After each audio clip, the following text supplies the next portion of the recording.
Thank you, President Shapiro, for inviting me to today's important event.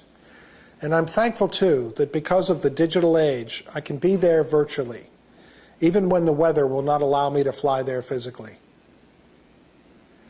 I'd like to say a few words about the Foundation's media innovation work to give you some context for today's announcement. 5 years ago, Knight Foundation's view was that the world of journalism was faced with unprecedented changes in a new digital age, but that the news community was not acting with a sense of urgency. We felt the future of news was so wide open that anyone might have a good idea about how people could use digital tools to get the kind of news they need to run their communities and their lives. With the approval of our trustees, we launched the Knight News Challenge. And, as it turned out, people of all kinds did have new ideas. Everyone from David Cohn, a young man from San Francisco few had ever heard of, to Tim Berners-Lee, whom many have heard of as the inventor of the World Wide Web. Our strategy in funding grants under a wide-open contest like the News Challenge was to experiment broadly. This strategy expanded into our regular journalism program, leading us to help launch new nonprofit news organizations and help major public broadcasters modernize. Now, 5 years later, we still don't have a single final answer to the future of news. If anything, it appears more and more there will be neither a single nor a final answer. But we've learned some things. The first lesson is good news.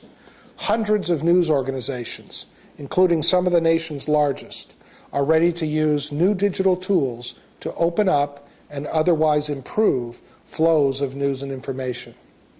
The Knight News Challenge software is being used by news organizations big and small. More and more news providers are becoming active participants in researching and developing the technologies that are shaping their future.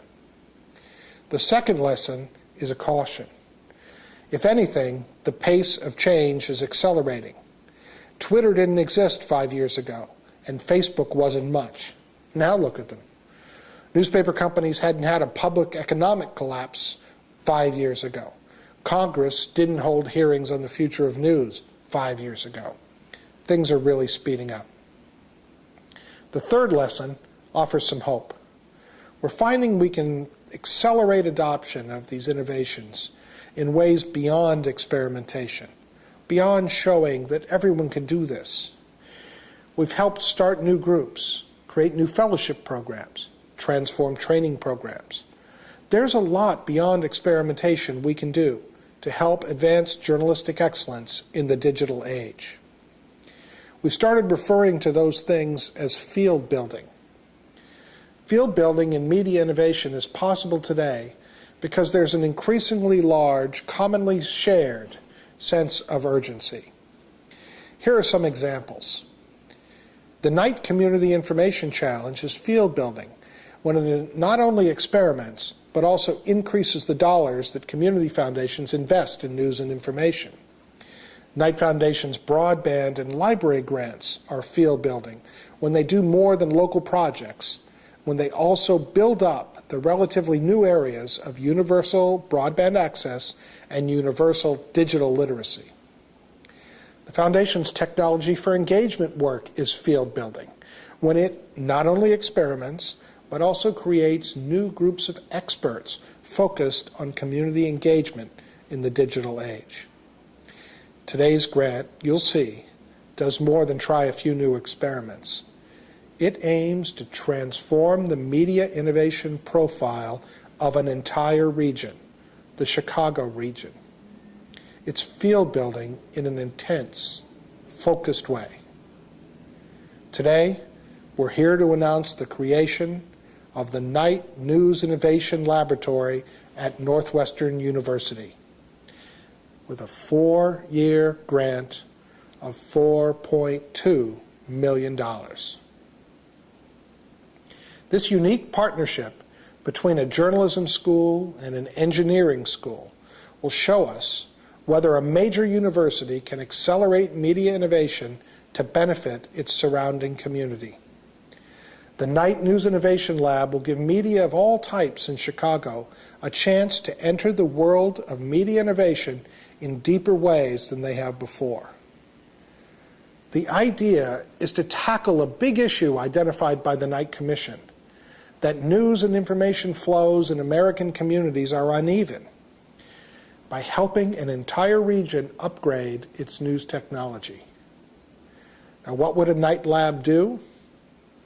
It'll remove technical barriers that block many news and information providers, especially the small ones, from using new digital tools.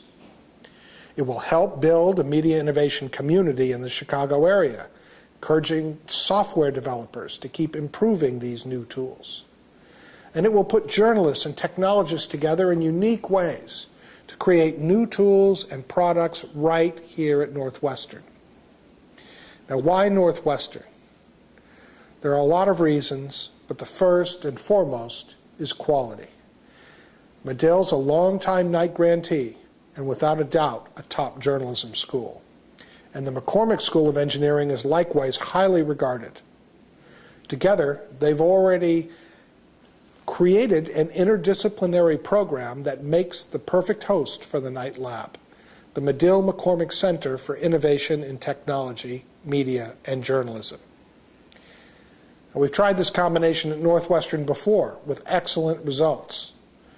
The university itself is a Knight News Challenge winner for its pioneering program offering master's degrees in journalism for students with backgrounds in computer science.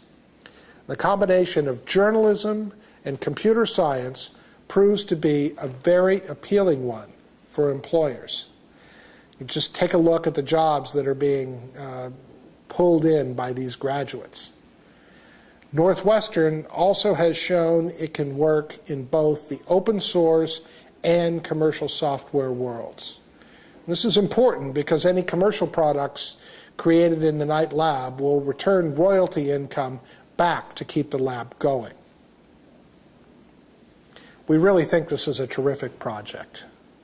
If this works, Chicago media of all kinds will have easier access to new digital tools. The people of Chicago will have expanded and improved flows of engaging news and information, and universities across the country will start thinking about how they could create labs to put journalism together with engineering. Thanks again for inviting me. Have a wonderful event.